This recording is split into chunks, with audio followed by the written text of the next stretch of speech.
Welcome. I guess we're going to get going here. It's a little past the hour. Let's do this. And I want to welcome those who are showing up here. Really excited for this event. It's a big topic, and my guests here are great. My name's Paul Hitchcock. I have Lori Halverson here, who is a Vistage Chair doing great things in Denver. Welcome, Lori. Thanks, Paul. Appreciate you and Harry being here with us today. Yeah, absolutely. And I have also Harry Barth, who is the founder and senior managing partner of the asset protection, estate planning, and business planning firm Barth Calderon, headquartered in California with about 5,000 clients across the country. Harry's a top speaker, Vistage member, speaker for Vistage and many other groups. And this is a very hot topic, the Corporate Transparency Act. We're going to get into that, what it is, what you need to be focused on, how the filing works, and all of it. But before we move to Harry, Lori, I'd love to hear a little bit about your Vistage practice and what you're doing there in Denver. Yeah, thanks so much, Paul. As you mentioned, I'm a Vistage chair here in Denver, Colorado, and I have two groups. One is for CEOs, presidents, and business owners. And the other group that I have is for their key staff, so the C-suite. And there are many other levels of leadership for all levels of the organization. And as everybody knows, it's very lonely at the top. So my group is a place to come together for CEOs and peers to learn and grow together. We work through issues and opportunities and possibilities and get outside perspectives like Harry's. So I think if I wasn't in Vistage, I wouldn't know about the Corporate Transparency Act. And I've talked to a lot of people about it, and it seems to be a pretty well kept secret. So Harry, I'm really glad to be here with you, and I appreciate you sharing this with my Vistage members and with my network. Thank you, thank you, thank you. Yeah, great. Let's jump in, Harry. What do we need to know? Okay, so here we go. So let's talk about the Corporate Transparency Act. It's interesting. It's very interesting. What you said about it is very, very true. It's the best kept secret, but it's a major law, and not complying with it is a felony. So it's just how do you have a major law that's so impactful that not complying with is a felony? So we're going to learn about this today. Some definitional things to report. You'll hear me use the term FinCEN quite a bit. That means the Financial Crimes Enforcement Network. It's a subdivision of the United States Department of Treasury, and it is the division that's responsible for implementing and carrying out the Corporate Transparency Act. What is the Corporate Transparency Act? Well, it was passed in 2021. It was delayed in 2022, delayed in 2023, but kicked off January 1st, 2024. And what it is a registry, so to speak, of every non-exempt small business in America. And that registry is for law enforcement purposes only. Very important to understand. It's not public. It's available for law enforcement and governmental use. And why? Basically, it started back in 9/11, where they're trying to find out who's behind all these shell and shelf companies. And it's important, as we talk today, to understand that the goal of the Corporate Transparency Act is for law enforcement to know who is the real human beings behind an entity. So if you keep that in mind, some of this will make some sense along the way. It applies to every single limited liability company, limited partnership, and corporation, limited liability partnership, limited liability corporation in the United States of America, unless you're exempt. Guesstimate, there are 33 million existing businesses that fall within the confines of the Corporate Transparency Act. And for those 33 million pre-existing businesses, Lori, they have to have their registration with FinCEN complete by December 31st, 2024, by the end of this year. How they're going to do that, I don't know, because when you see what's involved in the registration, it can get quite daunting. For new entities that are formed after January 1st, 2024, they must be in compliance and filed with FinCEN within 90 days of the date that the Secretary of State's office said that they are a viable entity. So it begins with if it's an entity that gets its charter from the Secretary of State, it falls under the Corporate Transparency Act. So interesting to note, at the moment, trusts do not fall under the Corporate Transparency Act. But if a trust owns an entity that falls under the Corporate Transparency Act, then the trust becomes a reporting person. And I'll explain that as we move through the morning together. So it's there are a couple of preambles before we get to specifics. There are a couple of cases in federal district court that are attempting to have the Corporate Transparency Act declared unconstitutional. One of them is a case is the National Small Business Association versus Yellen that was brought in the Northern District of Alabama, basically saying, hey, Congress didn't have the authority to pass this act. And the judge, in a summary judgment at a trial, declared the act unconstitutional. But for everybody, very important to note, because there's a lot of scuttlebutt about that, it's unconstitutional. That only applies to the members of the National Small Business Association. They're the plaintiff. It is not a nationwide ban. So if you're a member of the National Small Business Association, for the moment, you do not need to comply. Everybody else needs to comply. And as of now, the United States has appealed that decision.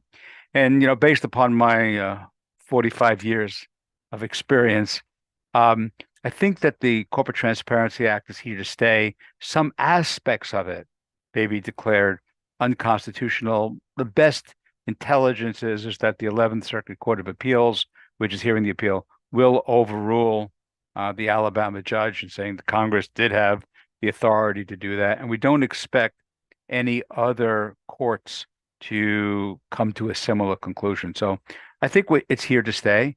As with any new law, it's only 90 days in its implementation. There are some questions. The other thing that we need to know is that the government is serious about this. Why are they serious? Let's talk about the penalties for failure to comply. And there are no exceptions. This is maybe one of the unconstitutional issues, but there are no exceptions.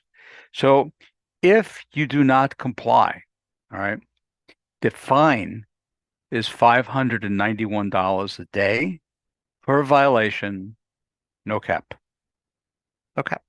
So if it was due to be filed by the 90th day and we're in the 92nd day, we're already at $1,200 worth of fines that are coming along. In addition, if it's willful, there's up to $10,000 of criminal fines and up to 2 years in jail. It's a felony. And that could be applied at the company level, could be applied for anybody that fails to comply or makes it difficult for a company to comply. It's a whole quagmire of fines and penalties that are quite egregious in relation. We don't have that much if we don't file a tax return, but we do have it here in the Corporate Transparency Act. So let's talk a little bit before we get into actually what one has to do. We're gonna keep today a dividing line for all the entities that were formed prior to January 1st, 2024, and then we'll form an entity together after January 1st, 2024 during our workshop. But let's talk about who does not have to comply. Let's talk about the exemptions. That's very important. And there's a very important exemption that I think that impacts many Vistage members and prospective Vistage members that we'll explore together, but they'll also explain the limitations of that exemption. So the first exemption, there are 23 of them. If you're a public company, you don't need to comply. So if you're listed on the New York Stock Exchange, the American Stock Exchange, NASDAQ, whatever it may be, you don't need to comply. We know who you are. We know who the board is. We know who the CEO is, the COO is. They've been fingerprinted. They've been checked. They've been background checked by the listing organizations. So they don't need to comply because we have the information. We know who the human beings are. Remember, who are the human beings behind the veil. Second, SEC registered investment advisors for the same reason. If you're a registered investment advisor, with the SEC, you've all been background fingerprinted, photographed, and you name it, they know who you are. Same thing. Same thing with venture capital advisors along the way. Insurance companies and insurance producers, they're regulated by the states. Again, to get a license, they go through all the background checks. We know who the people are. Highly regulated financial companies like banks, trust companies, credit unions, broker dealers, and securities dealers are also exempt for the same reasons. We know who they are. Public accounting firms that are registered under Sarbanes-Oxley, that law, to do public accounting, they're exempt. Tax exempt entities like charitable organizations, political organizations, nonprofits are exempt, and governmental authorities are exempt. But the one that's most impactful for your constituency is what they call the big company exemption. So let's explore that together. So the big company exemption, the way it's defined in the Corporate Transparency Act, is a company that has, and these are and, not or. We must have all three of these characteristics to be exempt. They have to have 20 full-time employees as defined by state law, Lori. So it's not 1099 contractors, not part-timers. Under Colorado law, if you're a full-time employee, we need 20 of them. We have to have our office in the good old US of A, and we have to have over $5 million of gross sales. So if we have 5 million of gross sales, our office is in the United States, we have 20 full-time employees, we are exempt from filing under the Act. So, but it's interesting. I'll use myself as an exemplar here. So let's use my law firm, Barth Calderon. So Barth Calderon has way more than 20 employees. We are offices in the United States of America, and we have well over $5 million worth of gross sales. So my law firm, Barth Calderon, is an exempt entity from reporting. But Harry has 12 entities that he owns that hold my real estate, my investments, intellectual property, other types of businesses, media companies, things that I own. All of those are reporting entities. So just the mothership is not a reporting entity, but all of us, they might have a piece of rental real property, a piece of real estate, or they put their vacation home in an LLC. Those are all reporting entities. So important to note is that a subsidiary of an exempt entity is exempt. A brother sister of an exempt entity is not. So if Barth Calderon has a subsidiary that owned a piece of real estate, since Barth Calderon is an exempt entity, that subsidiary is an exempt entity. But that's not great. That's terrible asset protection and terrible estate planning. So really, we don't want the real estate in the main entity, so we would always set it up in a separate LLC and then lease it to the law firm. Since that is not owned by Barth Calderon, but owned by Harry Barth, it becomes a reporting entity. So that's a very important distinction. So the first thing that all of us need to determine, do we have any reporting entities? A lot of people have LLCs, limited partnerships, corporations that they form. They do nothing. They've just formed them. They say they've maintained them for the last number of years. They were going to use them for something and they didn't. All of those are reporting entities. In order to be an inactive entity under the CTA, very, very few people will qualify for that. The entity had to be in existence prior to 2020. It had to have no business in the last 4 years and have no assets. So virtually no company falls within. It's kind of an ineffective exemption. Okay, so let's do some things together this morning. Let's put together a company. Let's put together Lori Harry Paul Co. LLC. All right, in the state of Colorado, and let's go take it and walk it through the CTA. Now, Lori Harry Paul Co. will make widgets. of course. Excuse me. And we will have a couple of DBAs, widgets are us and widgets are them. So it's a new entity. We put it in effect after January 1st. Let's say we put it in effect. It was born at the Secretary of State's office on March 25th. So we have 90 days from March 25th to do whatever we need to do for our particular entity. So first we determine, is it exempt or not? Well, it's not exempt, so it's got to file. So first we have to file the company. The company is the reporting entity. So the company is responsible for reporting everything about the entity. So in our company, we have to report, what do we have to send to the FinCEN network? The name of our company, Lori, Harry, Paul Co. LLC. And we must include all of our DBAs. DBA is widgets are them and widgets are us. We then must provide them with the physical address of our company. It cannot be the lawyer's office, cannot be the accountant's office, cannot be a UPS suite, cannot be a post office box. It's where the company has an office. If the office is at your home, our home address needs to be reported to this registry. It's non-public registry. In addition, we must report a unique identifying number. That unique identifying number in the vast majority of cases was our employer identification number that was issued by the Internal Revenue Service when we applied for that. So within the 90 days, we got the number from the IRS, and now we have our reporting entity. If people have formed single member LLCs, Lori, those are sometimes what is known as tax disregarded entities. So in there, they may not have an employer identification number. So the number that must be used is their Social Security number. So their Social Security number must be reported to get that. So that's the reporting entity. So we've just reported our entity.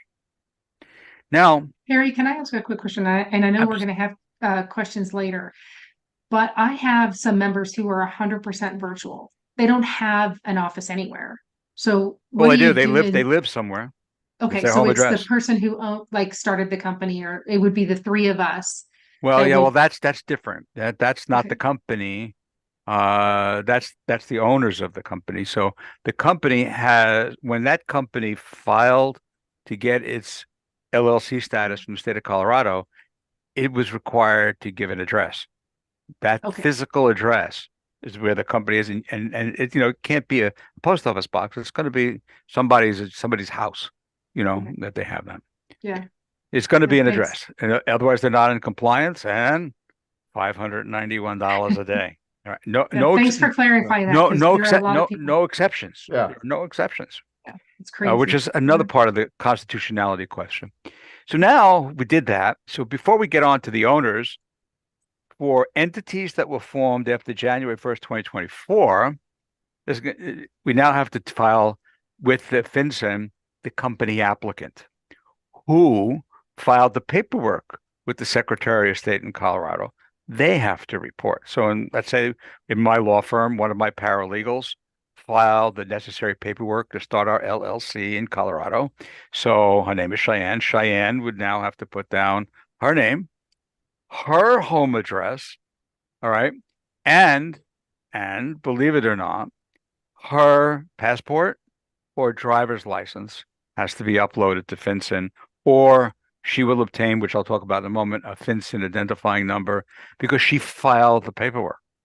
And if I am the lawyer that suggested that we form this LLC, the supervising lawyer, I have to comply as well. So already in our company, Lori, Harry, Paul Co., we have the company filing, and we have the company applicant, Cheyenne and Harry, who put it together for you. If you file it yourself, you have to put in as the company applicant. Now we go further. The next step is anyone who is over a 25% owner of our company, all right, which is now known as a beneficial owner of interest, known as a BOI, they must disclose information in the same filing. It is our company Lori, Harry, Paul Co. that has the responsibility now to get its beneficial owners, Lori, Harry, and Paul, to report. We each have 33 and a third. So let's just say we have 30, we have a 1% owner who's the manager of our LLC. So you got 33, Lori, Harry's got 33, Paul's got 33. We are now the reporting owners. What must we report? Well, I got to report my name, Harry M. Barth. I need to give them my home address. Really not thrilled about that, but I have to give them my home address, and I must upload to them a copy, a color PDF copy of my driver's license, not expired, or a non-expired passport. That must go to, so all three of us must report. If the three of us are not reporting, we're not in compliance. If any one of us don't do it, $591 a day and perhaps jail time. All right. So this is serious. But look what's happening as we're beginning to expand. So as a very important trick under CTA for everybody is that, and most people are going to be using a law firm, by the way, to comply. And you'll see why, because there are things that are legal determinations. The AICPA has said to the CPAs, don't touch this with a 25-foot pole. It's the unauthorized practice of law. And since that there are criminal penalties, I think it's good to have attorney-client privilege when we're putting together. Some CTA filings are easy, Lori, and some, as you'll learn in a minute, are really complicated. But when we turn around and one of the things that we could do, Lori, and should, you can go to FinCEN. Law firm could do most stuff, but we can't do this part. Go to FinCEN, the FinCEN website, www.fincen.gov, and Paul will put it up in the chat. Yeah, I'm putting it up now. And open up an account, Lori Halverson account. And they'll want to know, where'd you go to elementary school? What was the color of your first dog? All that kind of stuff. That's why we can't do it. And two-factor authentication, and you get an account, and then you upload your name, your address, and your documents that are required, and they will issue you a number, like a social security number. Lori number 000253652. That becomes your FinCEN identifying number that you're responsible to maintain its accuracy.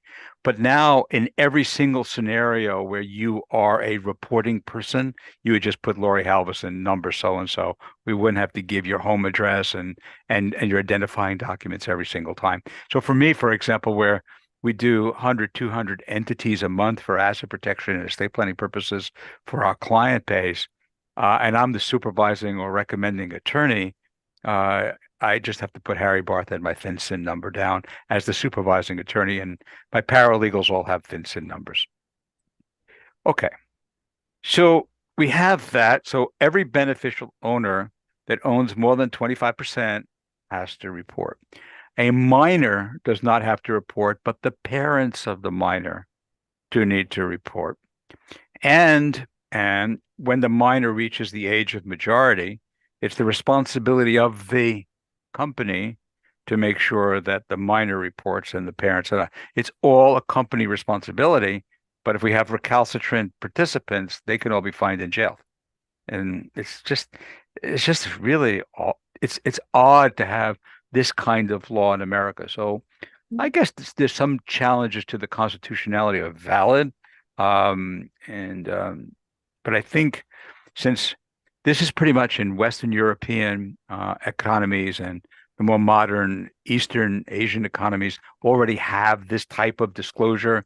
So Interpol and all the others can ferret out money launderers, terrorist financing, and tax evaders. So it's a law enforcement act. So there's another component that's not very clear. So it's not just the beneficial owners of interest, Lori, it's anyone who has any control must report. So remember I said we got 33, 33, 33, and then we hired a manager as 1%. Matter of fact, we could have hired a manager for our LLC that was not even an owner of our LLC, but could make significant major decisions for our LLC. That person must report as someone who has substantial control. Now, substantial control is a legal determination. All right. It could have been managed by the members, right? So the three of us were managers and members. But let's say we went further and we just hired a corporation, an outside company, to help manage widgets or us. So we hired Joe Blow Inc., a Colorado S corporation, to do it. They own no interest in Lori, Harry, and Paul Cohn. But because they may have the decision-making authority in that corporation, they must report. So who must report in a corporation? The COO, the CEO, the president, the CFO, all pretty much most of the C-suite people must report. And if there's a board of directors for the corporation who can remove and replace them, every member of the board must report. Okay, you're beginning to get the picture. So control as well as ownership are critical. Remember the goal. Who's behind the veil? Who are the human beings who can move money around? Because terrorist financing didn't occur in big major companies like Microsoft. It occurred with, in Jill and Joan's hair salon in the back office. Jill and Joan was the front, but in the back office was cartel or terrorist financing activities. That's where the nefarious activity. And so we have this bill targeted to small business. Now, let's go. I was working with the Vistage Chair, and we were talking, doing a CTA webinar for his group. They're in Texas, and everyone in Texas, of course, we're oil and gas. They're all in the oil business. So he says to me, let's walk through this for a second together. He says, I want to make sure I'm right. And he was right. So let me share with you how this happened. He says, when we drill an oil well in Texas, it's a separate LLC because there's a lot of risk. And I'm an asset protection attorney, and it could blow out, people can get injured, you can have pollution problems. You want to limit the liability to that particular project. So every oil well is an LLC. So that LLC, of course, doesn't have 20 employees and has not yet $5 million worth of gross sales. It is a reporting entity. And he says, and the investors, we have investors that invest, in drilling that oil well, but they don't invest as individuals. They invest as LLCs. So we have this oil well, and we have Halverson Investments as an owner, and Barth Investments as an owner, and Hitchcock Investments as an owner, and Smith Investments as an owner. We may have 5 or 6 LLCs as the owners of this oil well. If any one of them owns over 25%, that LLC, its managers, its owners, and its owners are all reporting entities. He says, and usually that LLC is just part of a holding company. There's a holding company that forms an LLC to invest in an oil well. That's true. And that holding company now, which may have 100 other LLCs in it, the holding company becomes a reporting entity and all of its owners and controllers. And of course, if we've done a proper job for estate planning purposes, we don't want all of our investments and everything running through probate or going through surrogate court if we die or if we become incapacitated. So we put it in our trust. So there are, the family trust, we have, asset protection trust, we have generation skipping trust and dynasty trust, various trusts that are used in the estate planning. Now, although the trust itself is not a reporting entity, if your 1/3 interest of Lori, Harry, Paul is held by your family living revocable trust, your family living revocable trust owns over a 25% interest in a reported company. So we now have to report who established the trust because the settlor of the trust has the ability to move assets in and out of the trust. Who is the trustee of the trust? Might not be the same as the settlor. Who is the trust protector? Who are the beneficiaries of that trust if the beneficiaries have any power? And sometimes we have something called like a power of appointment, which gives the ability, Lori, to switch or change the direction of trust assets. Very common in more advanced estate planning. Every one of these specialized investment trustees in the trust each have to be a reporting person. So now we started with our basic company, its owners. Now we have to determine and analyze their estate plans and what their trusts have to say and their holding companies have to say. And then sometimes companies are held by a voting trust. in families. So the voting trust has control. So then the trustee of the voting trust is a reporting person. You could have, in the scenario like I just described, 50 different reporting persons and entities in a singular business. And the responsibility of that is our company, it's the company responsibility to do that. And think about, so that's and we have 90 days to do that, Lori, from the date our organization was born. And there are no exceptions. So if we've got 48 of the 50 required, but we don't have the last two, we either got to ditch them or find out who they are, or we can't comply. And if we can't comply, $591 a day for each violation. And if the people that are not complying are willfully not complying, they're subject to criminal penalty. And if we willfully ignore them, we are subject to criminal penalty. It's just a morass of crap as far as I'm concerned. But that is what it is. So that is all the various reporting. So now when we look back, so this is the 90-day period. Now under current law, any changes. All right. So if you move from Colorado to Montana, and now the company is responsible to have you report your new address in Montana, your new driver's license, because let's say you have a FinCEN number. It's a company responsibility to make sure that that's done. So, and we have for that, sadly, under the law, which is hopefully being changed, only 30 days. If we don't report that within 30 days, we're not in compliance. So this is challenging, challenging at best. And now and this is for new entities, we have some idea of who's owning it. We put it together. But when we look back at the 33 million pre-existing entities, here's what we see. You'll see your members that'll have LLCs, corporations, limited partnerships. The LLC agreements, operating agreements are out of date. The shareholders agreements are out of date. The limited partnership agreements, people have died. All right. Kids have inherited. The kids have may put things in their trust.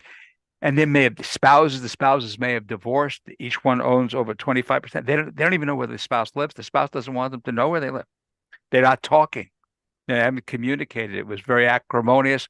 You still need to get them all into the CTA because we can't say, well, we have 5 owners. 4 of the 5 owners, we know who they are.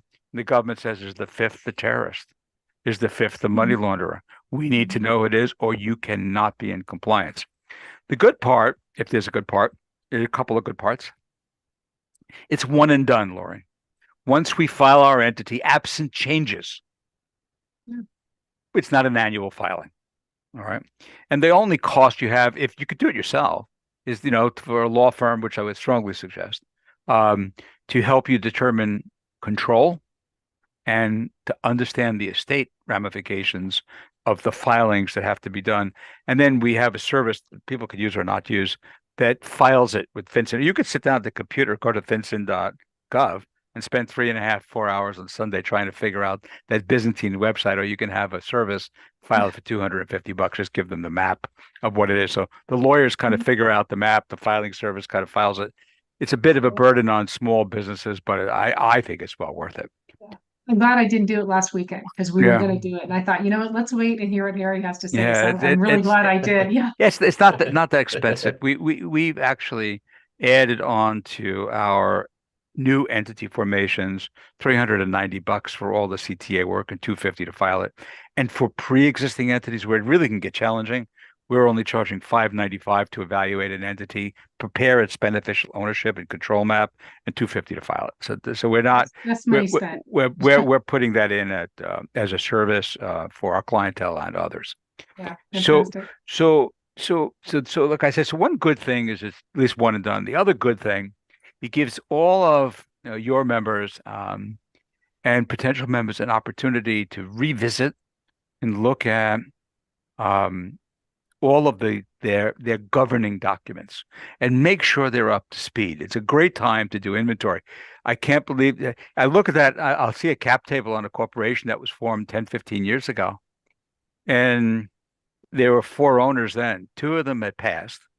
All right. It moved into some trust for something else. Another guy sold his interest to someplace else. And the cap table was the same as it was 15 years ago. So that is not good. So you need to bring all great opportunity. But the other thing that's important, not only the cap table, bring them up to speed. We now as a company, so when we formed our new company, Lori, Harry, Paulco, in our operating agreement in our LLC, should be a new section called Corporate Transparency Act. And it says that the members shall comply with the company requirements in reporting this information to the Financial Crimes Enforcement Network.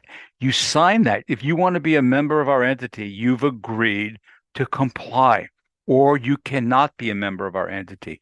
And if somebody wants to become, we want to sell some of our membership interest to somebody else, they have to agree to comply.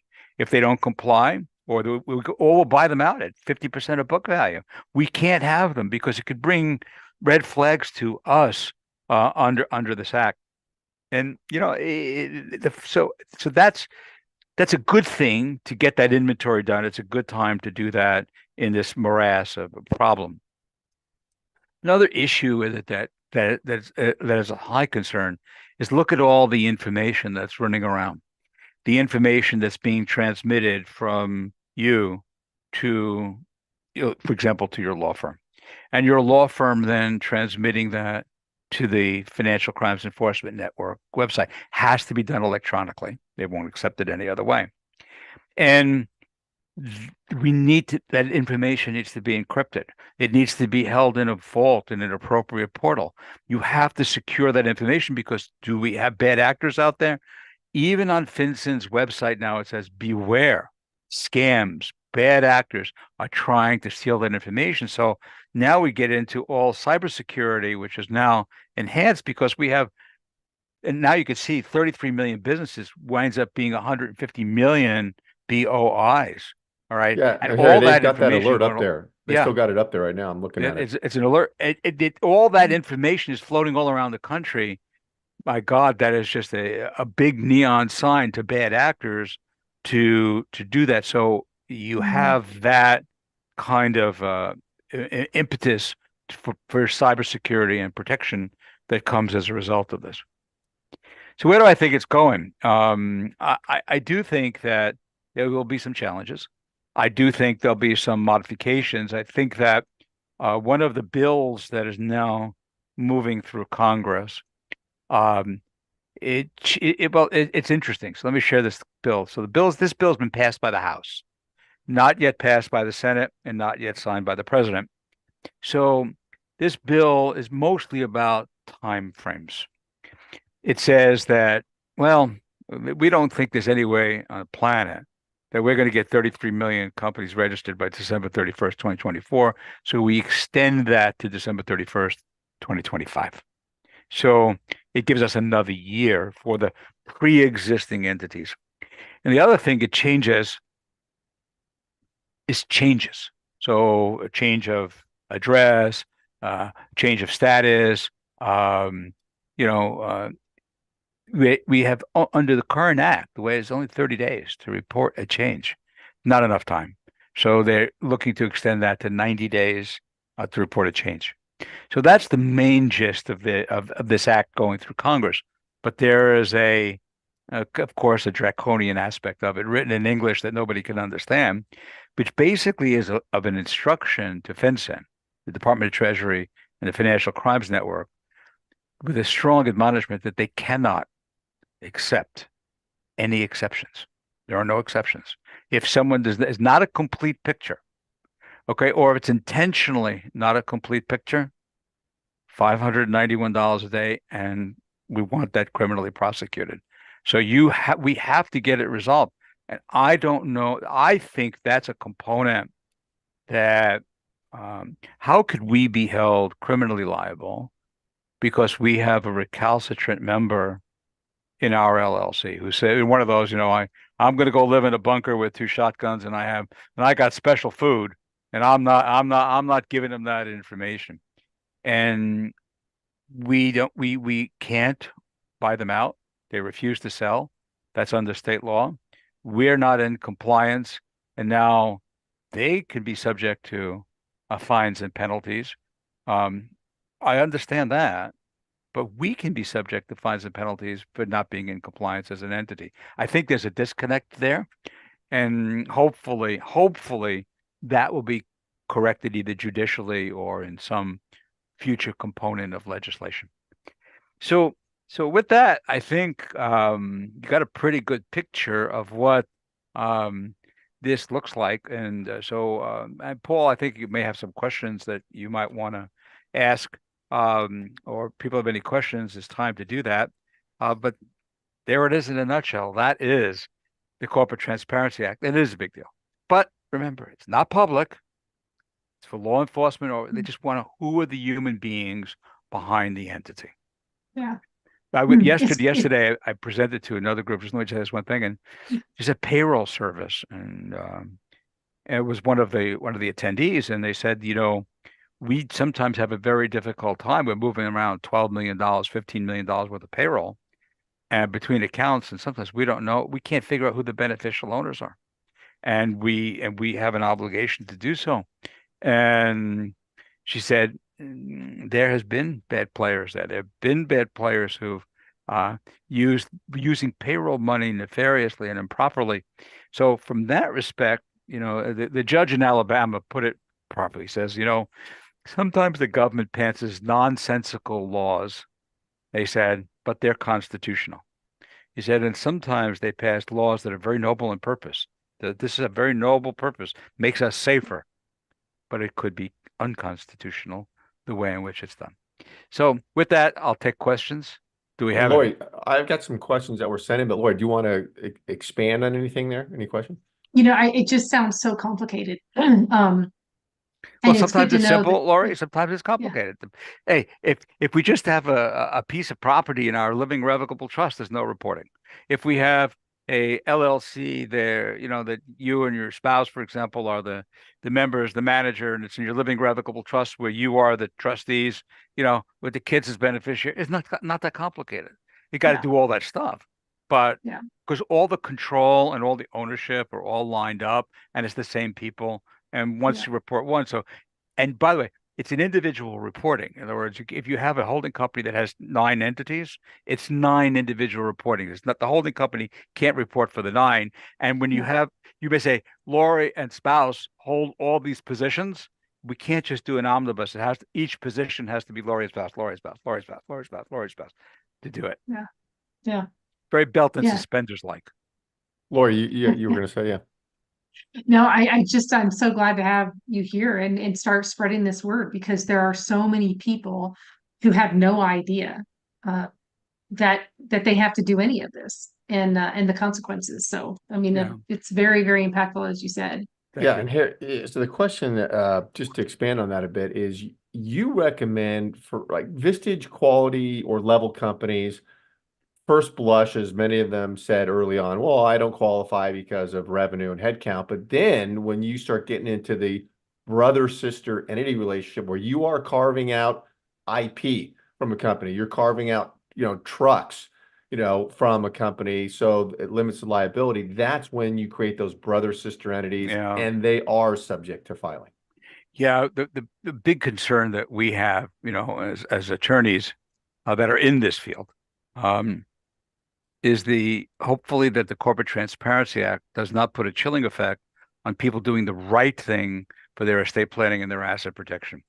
So saying, hey, look, I'm going to put that real estate in my company.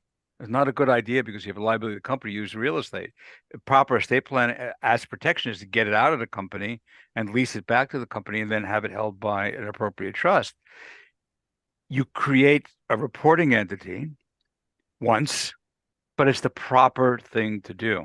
And people in protest of this act may stop doing the right things and cause them unbelievable personal liability, to the point of bankruptcy and terrible estate planning for the wrong reasons. We see that all Yeah. the time, and we see that even in the first 90 days of this act. Oh, I'm not going to create an LLC or these 3 LLCs or these limited partnerships. I'll just keep it in my own name because I don't want to report. That's bad. Yeah. That's a bad sign. Yeah, excellent. I love it, Harry. Great information. Lori, thanks for making this happen for your network. And I want to just stress for everyone that we are recording this, and wherever you're watching this, because it live streams everywhere, you can get connected to Lori and Harry around this video. So thank you, both of you. Appreciate it. Thanks, guys. Yeah. Thanks Appreciate it. both to you. Thank you. All right. Bye-bye. Have a good day. Bye-bye. You too. Bye.